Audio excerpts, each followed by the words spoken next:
Greetings. So let's continue with our immune system and continue to talk about the cytokines. So I think we have already covered histamine and we have already covered the arachidonic acid. And it took us a while to cover those two. They're really, really important. There's some drugs that are associated with it that we're going to study in pharmacology.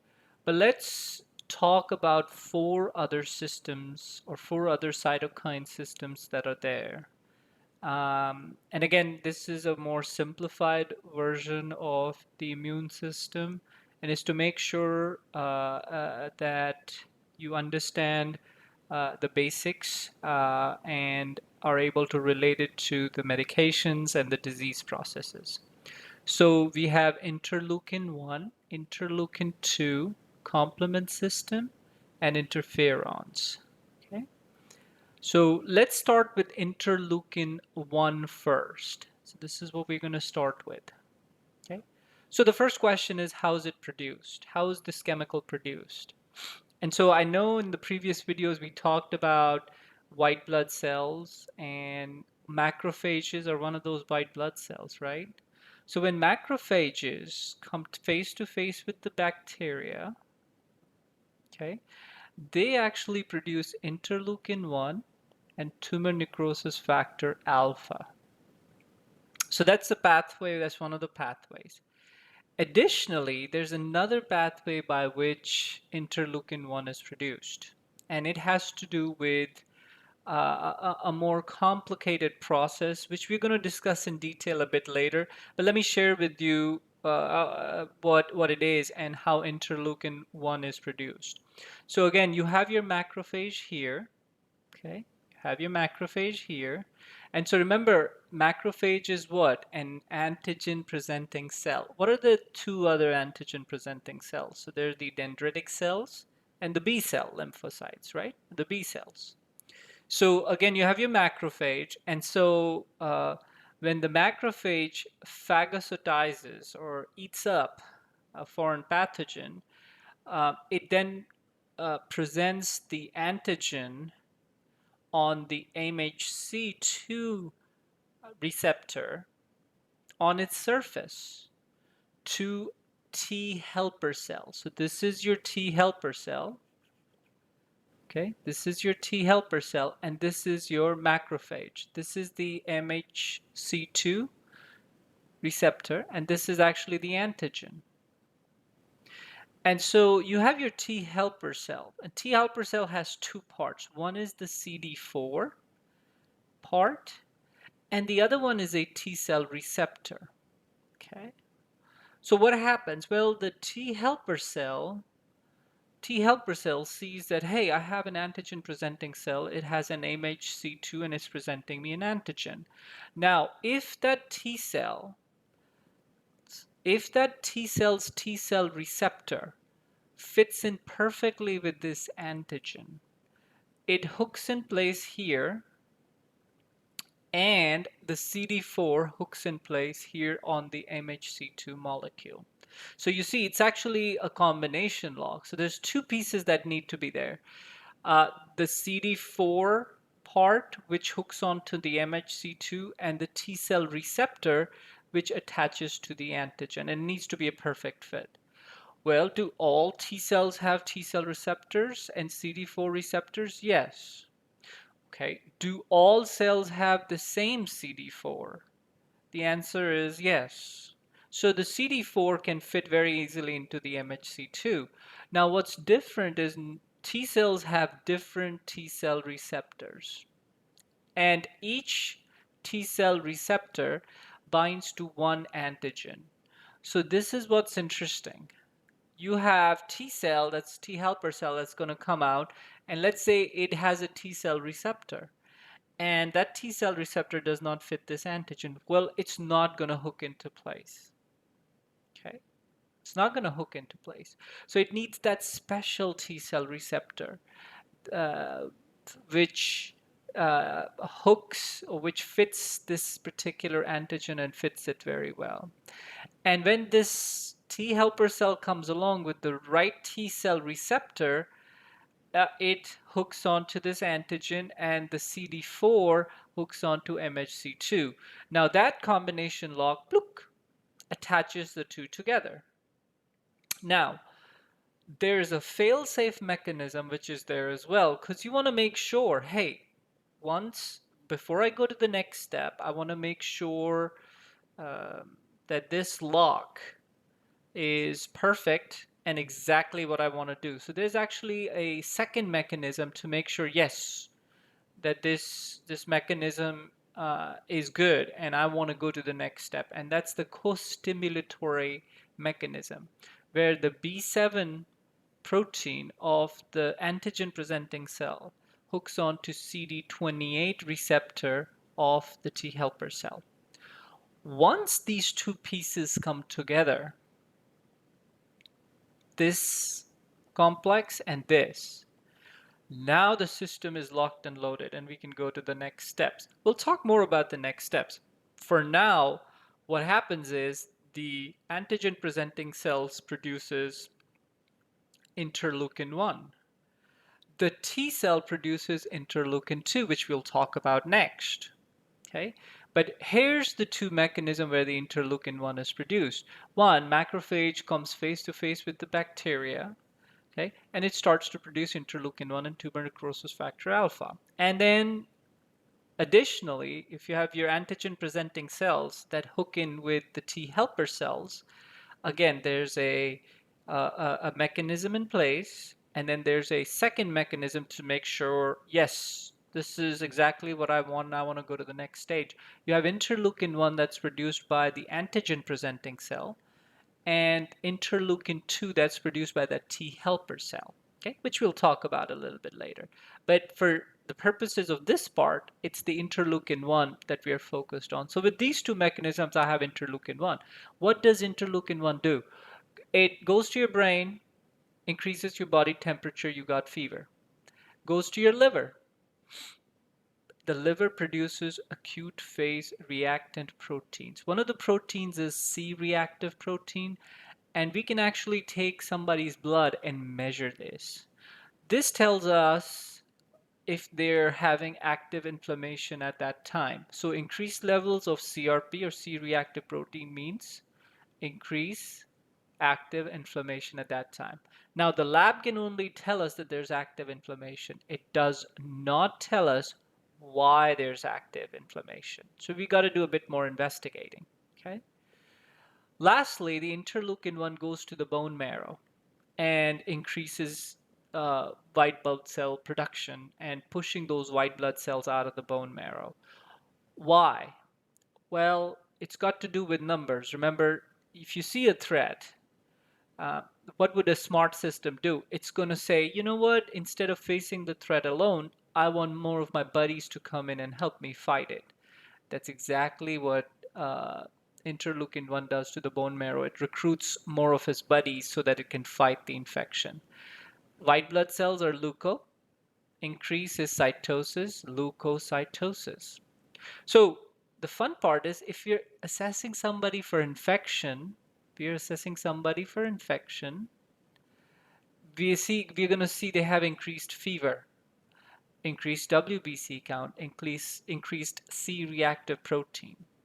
Okay, these are some of the things we assess for infection. When we give somebody antimicrobial therapy or antibiotics, these are three things we watch out for as well. Hey, did the fever go down? Hey, did the WBC count go down? Hey, is the C-reactive protein going down?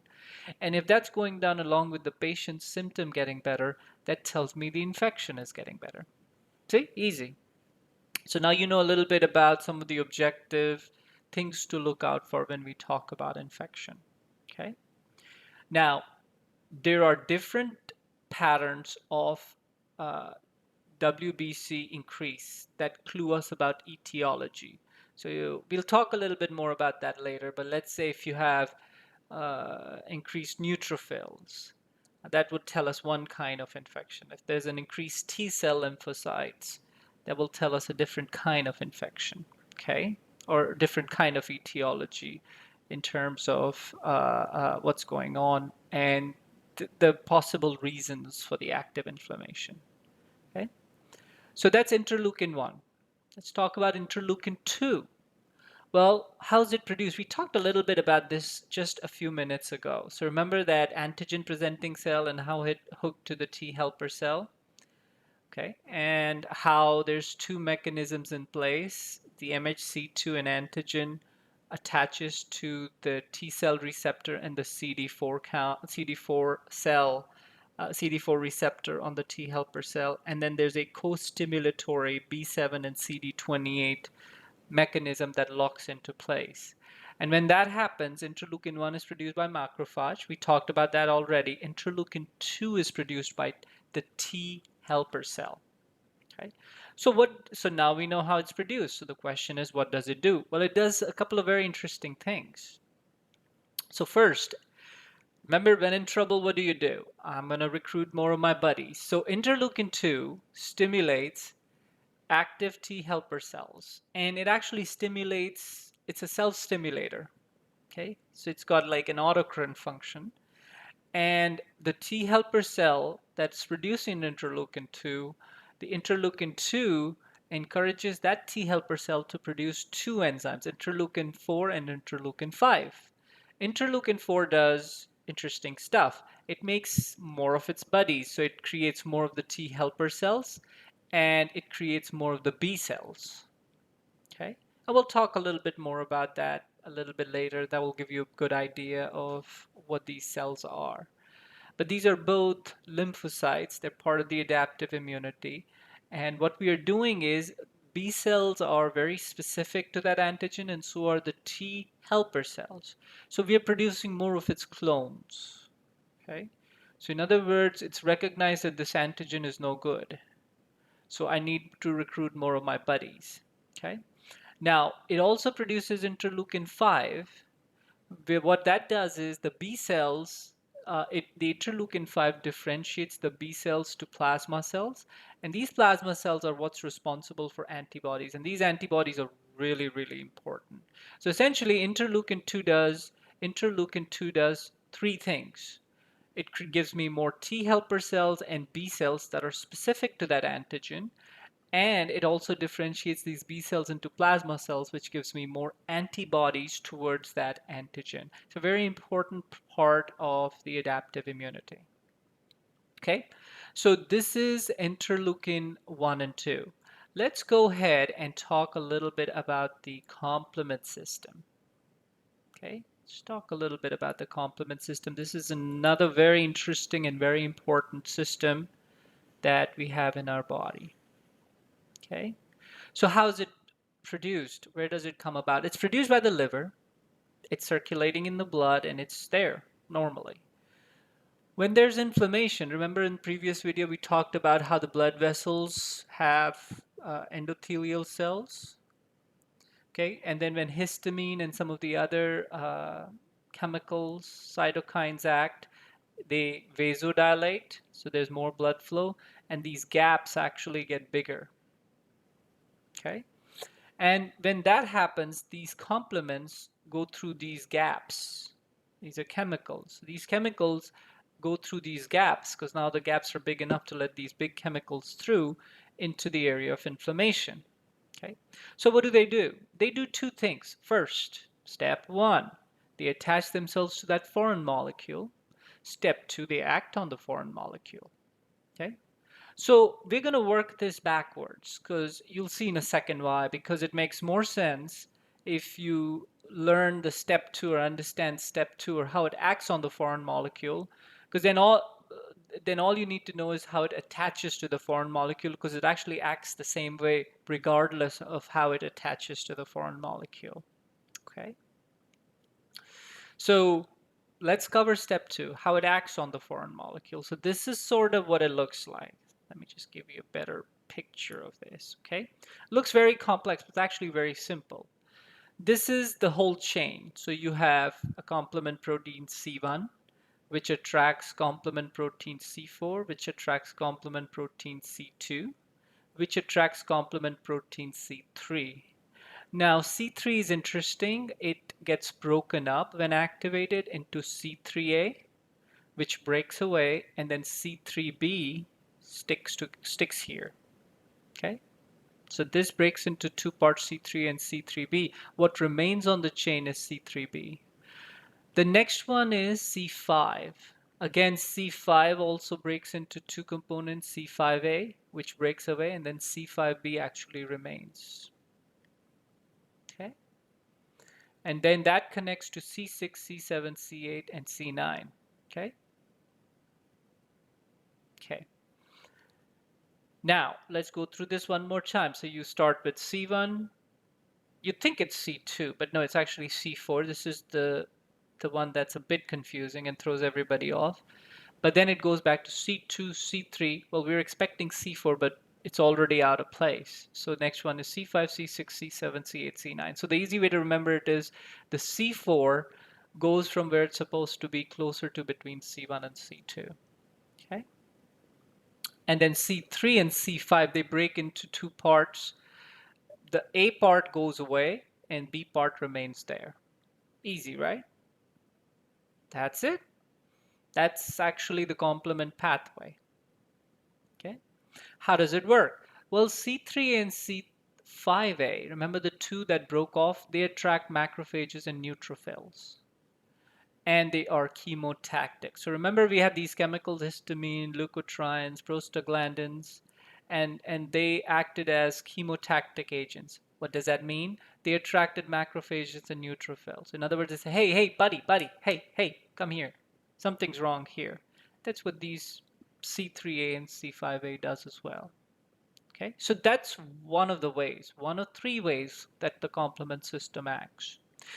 What else? Well, what happens is, remember this attachment point C3B and C5B? There's a break that happens here. Okay, and so you're left with C1, C4, C2, and C3B. Okay, now the macrophages, remember the ones we were attracting with C3A and C5A? That has a C3B receptor. So it attaches perfectly to C3B here. So these both are buddies. So the macrophage can attach to this one, and whatever this is attached to, macrophage is able to latch onto it and eat it. So this is called opsonin or opsonization. Essentially, remember bread? So think of it as bread. So, you toast the bread, it comes out, tastes okay. If you put butter on it, ooh, that tastes real good, right? That tastes real good. That's the way to think about it. This C3B, C1, C4, C2, C3B is like butter. And macrophage loves once the butter is on the toast and can opsonize whatever is attached to that C3B and then eat it through phagocytosis. What about C5B? So remember, once you break it up, you have C5B, C6, so yeah, C5B, C6, C7, C8, and C9. Well, this protein folds. This chain of protein folds into into a tubule of a sort, and that's called membrane attack complex or MAC. Membrane attack complex or MAC. What does it do? So here you have your pathogen, okay, your bad guy. And then I'm gonna make two horns out of it because it's a bad guy, okay? So what this MAC does is it goes in and punctures hole in the cell wall. Okay, so remember cell wall, what's one of the big functions of the cell wall?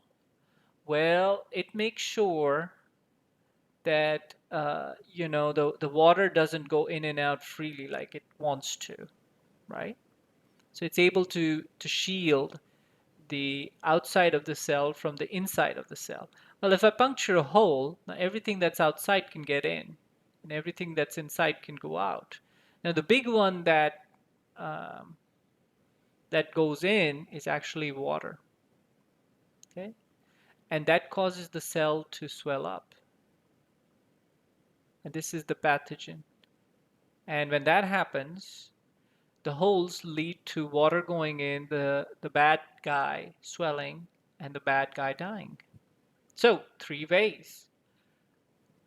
Chemotaxis attracts macrophages and neutrophils. That's C3A and C3B. That's C3A and C5A, sorry, that attracts neutrophil. C3B and C5B, that's where the break happens. C5B is a good attachment point for the macrophages. And whatever C3B is attached to, the macrophage can eat it. It's called opsonization, bread on butter. And then macrophage eats it, which is phagocytosis. C5, C6, C7, C8, C9 forms a tubule, creates a hole in the bad guy, and um, lyses or kills that particular bad guy. Okay, so again, regardless of how the complement system attaches to the bad guys, it works in three ways. Okay. Now let's talk about how does it attach to the foreign molecule. So that's actually very, very interesting. And there's actually three ways it does it too. Somehow three is a lucky number today. There's a classic pathway, which involves IgG antibody. So essentially this is the bad guy. This is the antigen, and there's an IgG antibody. We'll talk about it more, okay? That attaches to the antigen. The C1 attaches to IgG. And then you have C4, C2, C3. Remember that C3 breaks into C3A and C3B remains. Then you have C5, C3, C5B remains, C5A goes away, C6, C7, C8, C9. There's a break that happens here between C3B and C5B. This forms MAC. This helps the macrophage with the opsonization, and C3A and C5A are chemotactic agents that call the macrophages and the neutrophils in to gobble this bad guy. Alternate pathway. This is a second pathway, it doesn't involve an antibody. Essentially, C3 is a very interesting complement protein. It can attach directly to the bad guy and the antigen on the bad guy. This is the bad guy, this is the antigen on the bad guy. And C3 attaches directly to the antigen, breaks into C3A and C3B remains, right? That attaches to C5, C5A goes out, C5B remains. And then you have C6, C7, C8, C9. This breaks up here, forms MAC. C3A, C5A attract. You got it, neutrophil and macrophages. Remember, chemotaxis. Okay, and what does C3B do? Remember that macrophage and opsonization? You got it. You got it. That macrophage comes in, attaches to 3B and gobbles up the bad guy. So remember, same way it does stuff. It's just different in how it attaches. Last one's easy as well. It's the lectin pathway. So there's mannose protein on the bacteria or sugar on the bacteria, and there is a complement protein C4. Remember the odd one out? That has got a mannose binding lectin area on its structure. So the C4 attaches to the bacteria, which has mannose on its cell surface, and it attaches to the mannose on the bacteria. Okay, the C4 attaches to C2, C2 attaches to C3, which breaks into C3A, which goes out, C3B remains, which attaches to C5. Okay, and the C5, sorry, so the C5B remains and C5A goes out. Okay, C6, C7, C8, C9. C3A and C5A do what? Chemotaxis. Break happens here. C3B does what? You got it. Opsonization. Opsonization. See, you're learning these terms now. They're not scary anymore. And C5B, C6, C7, C8, C9 do what? They form the MAC attack. MAC attack. Membrane attack complex. Okay? So that's complement. Where do they come in? You actually have diseases where you have disorders of the complement pathway. It's a very, very, very important system in our immune system and its role. So now that we've covered the complement, we've got one remaining system to look at, which is the interferon. Okay? So the interferon is involved with cells that have been infected with viruses. So what happens with viruses? The viruses are interesting. They're not like bacteria. These are this is genetic material that's not live. It goes inside the body cell. It integrates into the body cell machinery, and then it replicates and releases itself, and in the process the cell dies. Essentially, once the virus integrates into the cell machinery, the cell gets damaged. The way to think about it is once the virus is in your computer and integrates into your computer, it's a problem. If we use an antivirus, we can get rid of the virus. But if we cannot, the cells get damaged irreversibly, like the computer will get damaged irreversibly. Okay? So cells, once they integrate into the cell machinery, have corrupted that cell. So that cell needs to get destroyed. And so interferons are involved in destruction of the cell and preventing the viruses from damaging other cells. So let's take a look at how. Okay, so there's two kind of things to look at when we're looking at interferons. Most of the body cells, and then just the macrophages and the WBCs. Okay, so most body cells, when the virus goes in, they produce interferon alpha and beta. Okay, when the virus goes inside a macrophage or WBC, it produces interferons alpha, beta, and gamma. So remember now, macrophages produce an extra interferon, which is interferon gamma. Interferon alpha and beta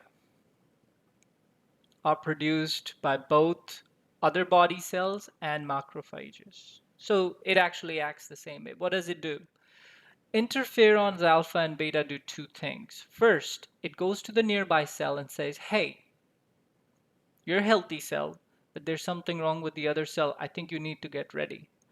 It creates that interferon alpha and beta forces the cell to create some scissor proteins, protein kinases, and I call them scissor proteins.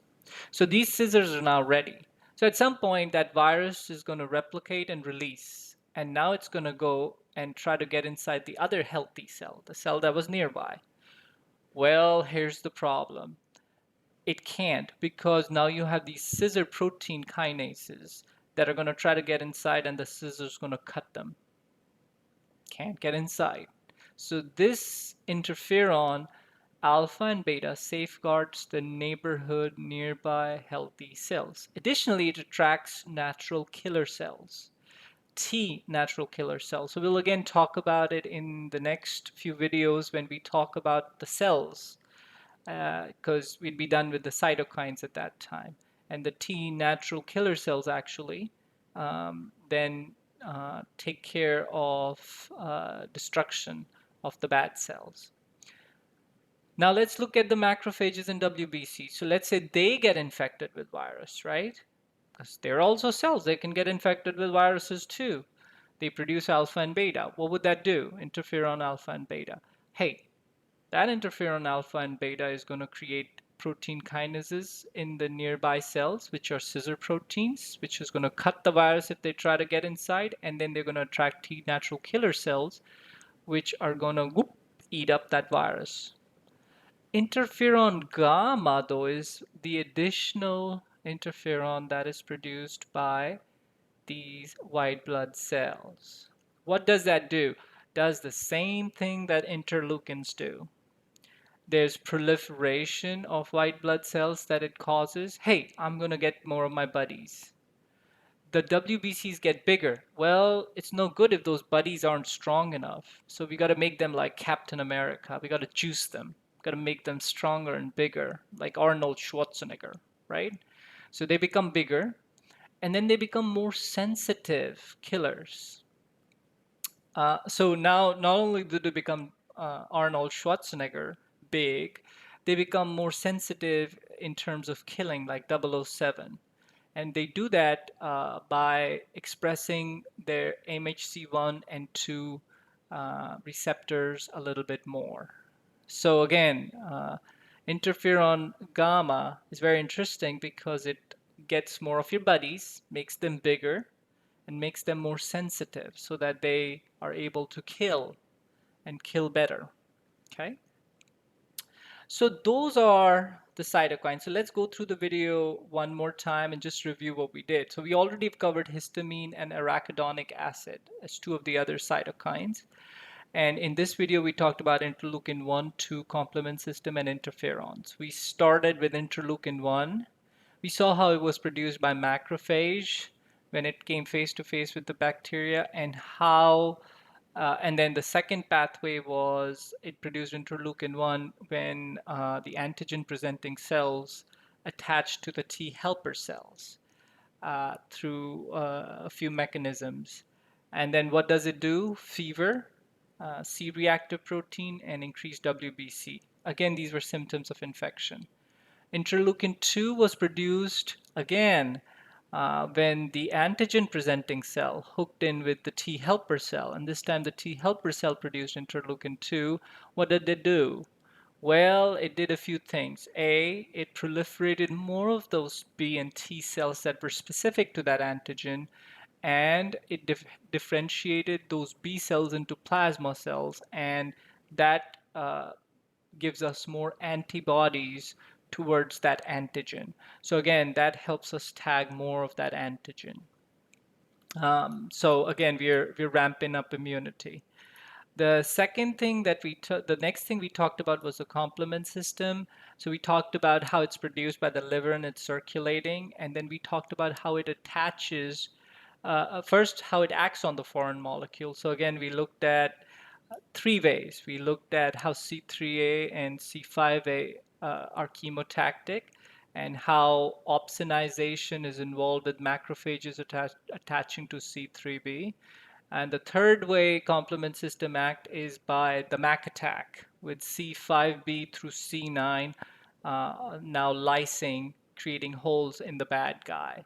The way it attaches to the foreign molecule, there were three pathways.